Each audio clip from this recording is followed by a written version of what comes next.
어릴 때 저희 마당에서 이제 시골에서 자랐다 보니까 마당이 있었는데 마당에서 키우던 흔히 말하는 똥개가 있습니다. 저희 집에 키우던 개한테 물렸어요. 물리는 경험이 있어서 결국은 그 개를 다른 곳에 보냈는데 어릴 때 보면 한번 사진 띄워주시겠습니까?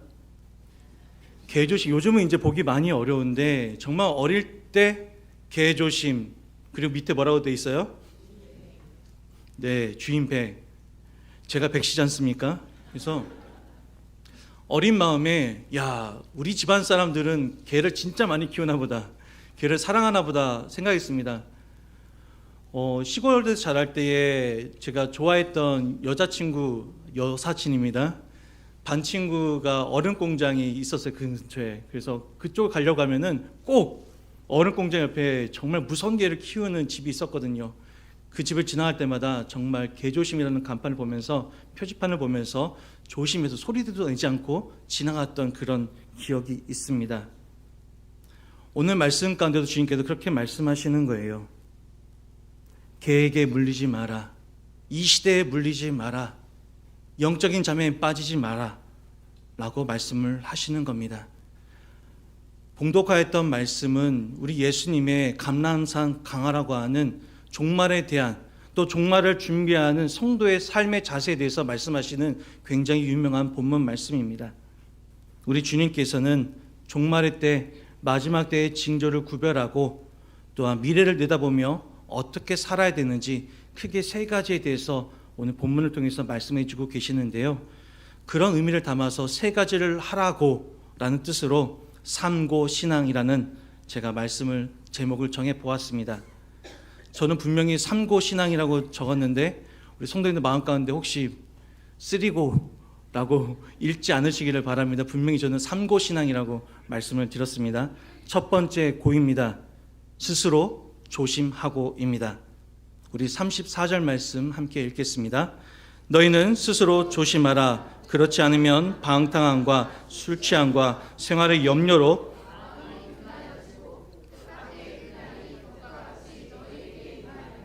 아멘.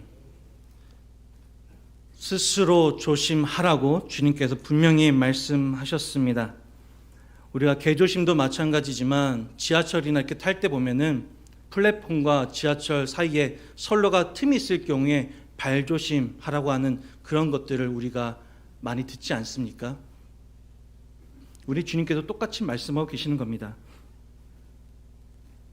조심하고 있지 않다가 갑자기 다가오는 그 미래 때문에, 종말 때문에 당황하거나 허둥대지 말라고 주님께서 말씀해 주시는 거예요. 이 땅의 종말이 언제 찾아올지 아무도 모릅니다. 안타깝게도 수많은 기독교가 존재했던 모든 시대 가운데 수많은 이단과 사이비의 관심은요, 종말의 때, 웬, 언제에 관심이 있었습니다. 종말의 때에 관심이 있다 보니까 그것에 현혹된 많은 사람들이 파멸의 길로 가게 되었습니다.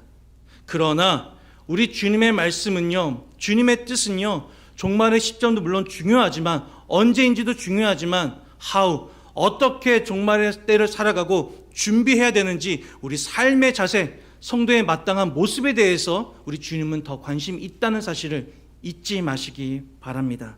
아멘. 스스로 조심하라라고 분명히 말씀하셨어요. 남이 조심하는 거 아닙니다. 부모님이 조심하는 거 아닙니다. 자녀들이 조심하는 거 아닙니다. 나 스스로 조심해야만 합니다. 내 신앙 내가 지키는 거예요.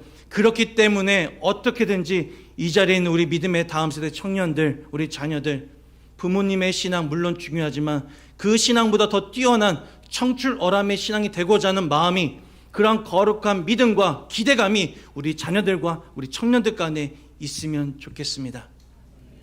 내 신앙 내가 지켜야 합니다. 분명히 말씀 가운데 스스로 조심하고라고 말씀하셨어요. 우리 35절 말씀 함께 읽겠습니다. 35절입니다. 이 날은 온 지구상에 거하는 모든 사람에게 임하리라. 아멘. 어떤 사람에게요? 누구에게요? 모든 사람에게요. 한 명도 빠짐없이 우리 모두에게 종말의 때는 반드시 찾아옵니다. 어떻게 아냐고요? 사람의 말이 아니라 하나님의 말씀이기 때문에 그렇죠. 이 날은 온 지구상에 거하는 어떤 사람에게 임하니라? 아니요, 모든 사람에게 임하니라.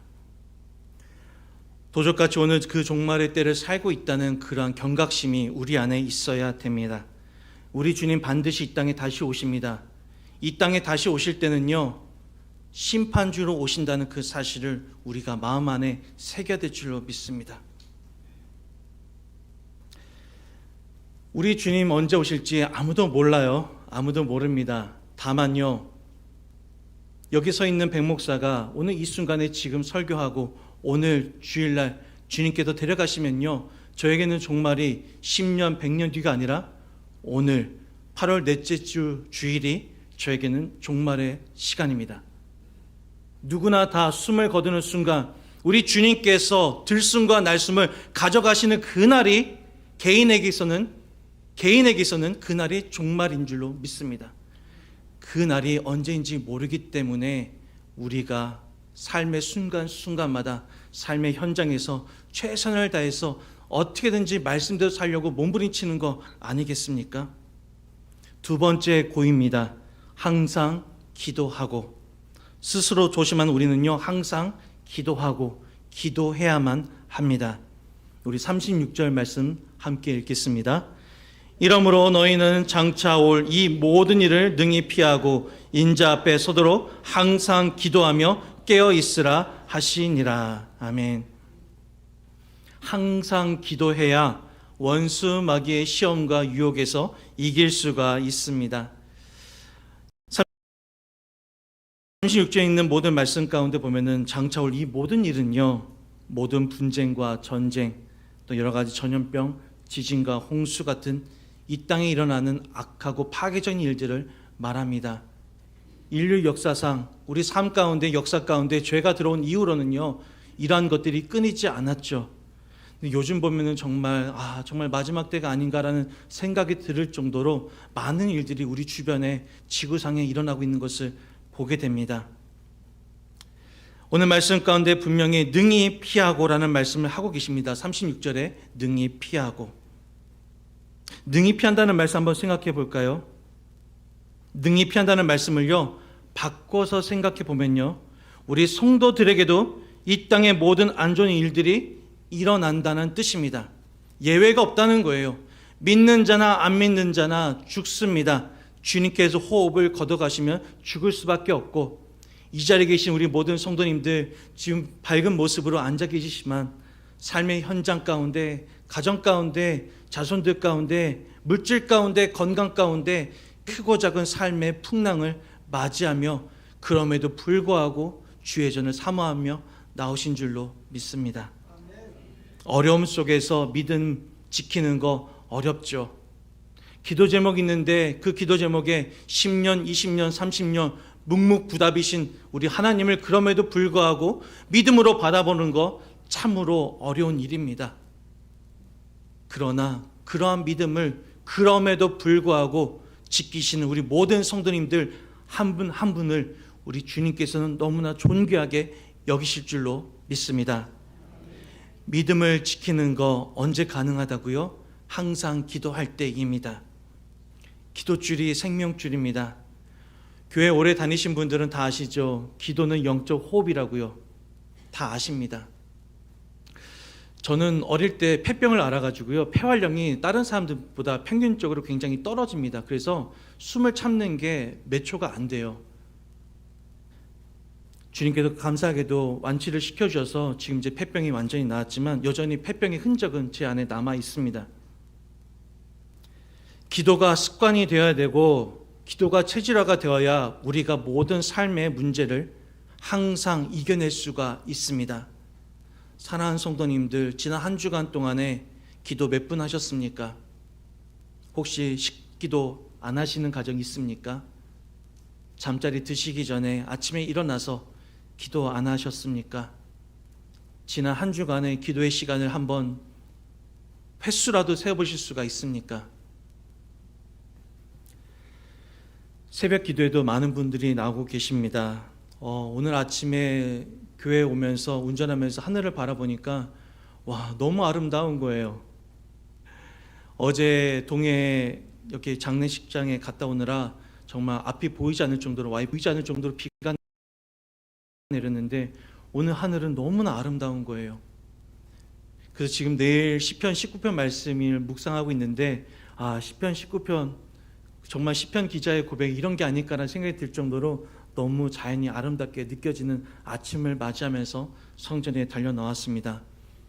사랑하는 성도님들, 주일 오전 예배만 들으시는 분이 계시다고 하면 주일 오후 예배나 아니면 주중에 수요 예배나 금요 기도회 또는 새벽에 잠을 깨워주셨다고 하면은 하나님께서 교회 가러 하나보다라는 마음 가지시고 일찍 일어나셨으면 성전에 달려 나오셔서 함께 한번 예배 드리시면 어떻겠습니까? 혹시라도 오늘 말씀을 듣는 중에 그런 마음이 있으시다고 하면 하나님이 주신 마음이라고 생각해 주시고 이번 한 주간에 한 번이라도 한번 나오셔서 그 말씀에 순종하시면 너무나 좋겠습니다. 아멘. 네. 우리 한번 사진 한번 띄워주시겠어요? 그림이요? 네. 뭐죠? 맞아요. 레미콘 트럭입니다. 길을 가다 보면은 레미콘 트럭이 신호를 기다리고 있어서 정차하고 있을 때라 할지라도 뒤에 달려있는 레미콘의 드럼통은요, 쉬지 않고 돌아갑니다. 왜 레미콘 드럼통이 쉬지 않고 계속해서 돌아갈까요? 맞습니다. 드럼통 안에 있는 콘크리트가 굳지 않게 하라고요. 우리의 기도도 이게 아닐까요? 기도 멈추시면요, 우리의 신앙도 딱딱해집니다. 왠지 모르게 기도를 멈추시면은요, 왠지 모르게 말씀이 자꾸 튕겨나가고요, 교회 오고 싶지 않고요, 삶 가운데 짜증이 많이 나고 감사보다는 원망과 불평이 찾아올 때가 많습니다. 왜요? 항상 기도하지 않아서 굳어버린 드럼통이 멈춰서 굳어버린 콘크리트처럼 우리의 마음밭도 옥토밭이 되는 게 아니라 딱딱하게 굳어지기 때문에 그렇습니다. 지나가시다가 레미콘 트럭을 보시면 내가 정말 기도를 쉬고 있진 않나 한번 하나님께서 점검하라는 뜻을 아시고 운전하시고 길거리에서 레미콘 트럭 보시면 더 기도해야 되겠다는 그런 마음을 가지시면 너무나 감사하겠습니다. 아멘. 세 번째 고입니다. 깨어있고입니다. 스스로 조심하고 항상 기도하는 우리는요, 또한요, 깨어 있어야만 합니다. 말씀 함께 읽겠습니다. 이러므로 너희는 장차 올 이 모든 일을 능히 피하고 인자 앞에 서도록 항상 기도하며 깨어 있으라 하시니라. 아멘. 예전에 제세동기, 요즘은 제세동기 대신에 다른 뭐라고 하는 것 같던데 한번 사진 띄워주시겠어요? 제세동기를 이렇게 배워본 적이 있습니다. 심장에서 뇌로 피를 5분만 보내지 않아도요, 심정지로 우리 인간은 죽게 된다고 합니다. 그래서 5분이라고 하는 골든타임이 매우 중요하다고 합니다. 전에 섬기던 교회에서 호국봉헌의 달에 참전용사 장로님에게 이렇게 선물을 드리는 시간이 있어서 장로님이 앞에 나오셨다가 들어가시다가 쓰러지셨습니다. 그런데 안타깝게도 이제 결국에는 소천하셨는데 그때 제세동기가 교회 안에 미처 비치되어 있지 않았습니다. 제가 119 대원이 올 때까지 장로님 옆을 지키면서 너무나 안타까운 마음이 들었습니다. 결국에 그 사건 이후로 교회에 제세동기 1층에 로비에 설치되어 있는데 우리 교회에 아직 설치가 되어 있지 않은 것 같은데 관리위원회 차원에서 함께 설치해 주시면 감사하겠습니다. 그날 그런 생각이 들었습니다. 결국 그 사건 이후로 교회에서 안전교육도 실시하고 CPR 교육법도 배우고 물론 잘 익숙하지 않다 보니까 지금은 까먹긴 했는데 제세동기도 설치하면서 그런 생각을 해봤습니다. 내 신앙은 지금 죽어있지는 않는가? 내 신앙의 영적인 펌프질은 계속하고 있는가? 말씀 생활, 기도 생활은 열심히 하고 있는가? 아니면은 나의 믿음이 목사라는 타이틀만 달고 있고 믿음 생활은 죽어있는 건 아닌가? 라는 생각을 많이 하게 되었습니다. 우리 성도님들 신앙을 지키기 위해서 개인적으로 큐티하신 분도 계실 거고요. 말씀, 기도 또한 여러 가지 봉사 기뻐하시며 하신 줄로 믿습니다. 제가 하나 부탁드리는 것은, 목사로서 부탁드리는 것은 주일 예배만큼은 어떻게든지 목숨을 걸고 사수하셨으면 좋겠습니다. 다른 것 다 양보하더라도 성도라고 하는 그런 거룩한 직분을 갖고 계시다고 하면 예배 드리는 거, 주일날 거룩한 주일날 예배 드리신 것만큼은 목숨을 걸고 배수진을 치시고 예배 드리시면 너무나 좋겠습니다. 부족한 너무 편견 없이 들어주시면 감사하겠습니다. 목사 아들로 자랐지만 대학생 때에 한때 하나님의 계신가라고 하는 정말 그러한 근본적인 질문을 스스로 던진 적이 있습니다. 그래서 대학교 캠퍼스 본관 앞에 벤치가 있었는데 하늘 그 벤치에 누워가지고 하나님을 바라보면서, 물론 제가 더 불경한 짓도 했지만 이 자리에서는 감히 말씀드리지 못하겠습니다. 하나님을 향하여서, 하늘을 향해서 삿대질을 하면서 하나님 정말 계시다고 하면 이 시간에 저에게 음성을 들려주시고 아니면 비전을 보여달라고, 그럼 제가 제 믿음으로 제 입술로 하나님을 믿겠습니다, 평생 믿겠습니다 라고 하나님께 나간 적이 있습니다. 우리 하나님께서 저에게 응답하셨을까요? 왜요? 믿음이 왜 그렇게 하나님이 대답하지 않으시더라고요. 제가 그런 시간이 있었음에도 내 신앙 내가 지키는 겁니다. 그럼에도 불구하고 제가 잘한 게 하나 있습니다. 그때 금요 철야기도 열심히 다닐 때였는데 철야기도에는 가지 않았고, 그럼에도 불구하고 주일 예배만큼은 제가 그래도 갔습니다. 하나님이 믿겨지지 않고 하나님이 나와 아무 상관없는 분처럼 느껴졌지만 그럼에도 불구하고 제가 주일 청년 예배만큼은 빠지지 않고 나갔습니다. 어느 때인지 모르지만요, 하나님이 살아계시다는 게 느껴지더라고요. 다시 예배의 영성이 회복되더라고요. 예배 자리를 지키니까요, 하나님께서 저를 만나 주시더라고요. 이 자리 가운데 예배 드리시는 게, 주일 예배 나오시는 게 왠지 의무감 같고 억지로 나오고 사람에게 눈동장 찍기 위해 나오신 분 계시다고 하면요, 그럼에도 불구하고 그렇다 하더라도 주의 전을 사모하시고 나오시기 바랍니다. 예배 드리시다가 예배의 영성도 회복되고요, 우리 주님께서 만나 주시고 가정 가운데, 심령 가운데 차고 넘치는, 이 세상이 줄 수 없는 영원한, 하나님만이 주실 수 있는, 우리 주님만이 주실 수 있는 영원한 생수, 갈증을 해결해 주실 줄로 믿습니다. 아멘. 제가 왜 주일을 지켜야 되는지 몇 가지만 신학적으로 말씀을 통해서 나누고자 합니다.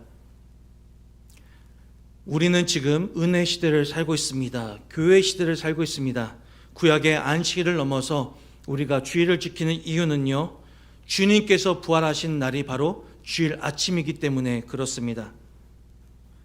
따라서 우리가 드리는 주일 예배는요, 매일매일이 1년에 한 번 드리는 부활주일이 아니라 매 주일 주일이 부활주일이라는 마음을 가지시고 주의 전에 달려 나오셔야 합니다. 아멘. 또한요, 교회의 시작을 오순절 마가다락방에 성령님이 임하셨던 날을 교회의 시작이요, 교회의 출발로 우리는 개혁주의자들은 믿고 따르고 있습니다. 오순절 성령이 임하셨던, 마가의 다락방에 임하셨던 그날이 바로 주일날이었습니다. 따라서 교회의 출발을 우리가 기념하여서 교회 공동체로 주일날 모이는 것입니다. 천주교회에서는, 이따 제가 오후에도 말씀을 드리겠지만, 천주교회에서는 자기들이 큰 집이고 우리 개신교가 작은 집이라는 그런 말도 안 되는 말을 쓰는데요, 그렇지 않습니다. 왜요? 오순절 마가다락방에 임하였던 성령 강림 사건이 있었던 그날이 바로 주일이고 그날이 교회의 출발이기 때문에 그렇습니다. 잘못된 거라고 정확하게 말씀을 부탁을 드립니다. 또한요, 부활하신 예수님이 제자들에게 찾아가셔서 너희가 평안하느냐, 너희에게 평안이 있을지어다 말씀하셨던, 가장 먼저 찾아가셨던 그날이 바로 주일날이었습니다. 부활하신 그 주님을 생각하면서 제자들이, 또한 사도들이 함께 모여서 예배드렸던 날이, 공동체로서 공동체로 함께 모였던 날이 바로 주일날이었습니다. 말씀 한 구절 읽겠습니다. 요한계시록 1장 10절입니다. 함께 읽겠습니다. 주의 날에 내가 성령에 감동되어 내 뒤에서 나는 나팔 소리 같은 큰 음성을 들으니. 아멘. 사도 요한이 밤모섬에 유배되어서 그때에 계시록 주의 음성을 받았던 그날이 바로 어떤 날이라고요? 주의 날, 주일이었습니다. 주일을 지켰던 그 기독교의 전통을 정말 귀하게 여겨서 부활하신 주님을 매일매일 매주마다 기념하면서 우리가 이렇게 예배를 드리는 것입니다. 빨간 날이어서 가장 모이기 좋은 날이니까 모이는 게 아닙니다. 그러니 어떠한 마음으로 주의 전에 달려 나오시겠습니까? 어떠한 마음으로 주일날 이곳을 사모하며 주의 전을 사모하며 달려 나오시겠습니까? 주일 예배만큼은 어떻게든지 일평생 가운데 우리 가정은 나와 내 집은 여호와만 섬기겠노라 다짐하였던 여호수아처럼 주일 예배만큼은 주님 앞에 거룩하게 올려드리는 우리 효정의 가족들 되시면 주님의 이름으로 축복하겠습니다. 아멘. 한 가지만 말씀을 나누고자 합니다. 다시 한번 말씀드리지만 이단 사이비는 종말의 때에 관심이 있습니다. 그러나 주의 백성들, 이 자리에 있는 거룩한 주의 성도들은요, 그때도 물론 중요하지만 어떻게 살아가야 되는지, 그 날을 준비하며 삼고신앙으로 어떻게 살아야 되는지 우리가 일주일 동안에 거룩하게 고민해 보시면 좋겠습니다. 내가 어떻게 사는 것이 하나님이 보실 때에 깨어있는 신앙일까? 어떻게 하면 내 믿음 내가 지킬까? 어떻게 하면 우리 가정의 믿음 지킬 수 있을까? 어떻게 하면 내 신앙을 당대에 멈추는 것이 아니라 우리의 자녀들에게 거룩하게, 우리의 자녀들의 그 자녀들에게까지 거룩하게 믿음을 계승할 수 있을까? 고민해 보시고, 고민한 것으로 그치지 마시고 반드시 삶의 현장에서 삶의 자리마다 실천하고 적용하시는 우리 모든 성도님 되시기를 주님의 이름으로 축복합니다. 아멘. 오늘은 말씀을 맺을 때에 조금 다르게 한번 해보고자 합니다. 한번 띄워주시겠어요? 네. 제가 스스로 하면 우리 성도님께서 조심하고 해주시고, 제가 항상 하면 우리 성도님 기도하고, 제가 예배로 하면 깨어있고, 한번 구호를 외치고 말씀을 마무리하고자 합니다. 역시 한국 사람들은 구호할 때 손을 들고 하는 게 이게 제맛이죠. 한번 우리 이영서 목사님이 전문실 텐데 구호 어떻게 해야 되지? 한번 구호를 한번 해주실까요? 구호 준비하면 될까요? 구호 준비! 야, 다시 한번요. 예, 우리 연습 없이, 리허설 없이 한번 한 방에 해보겠습니다. 구호 준비! 스스로 항상 예배로. 아멘.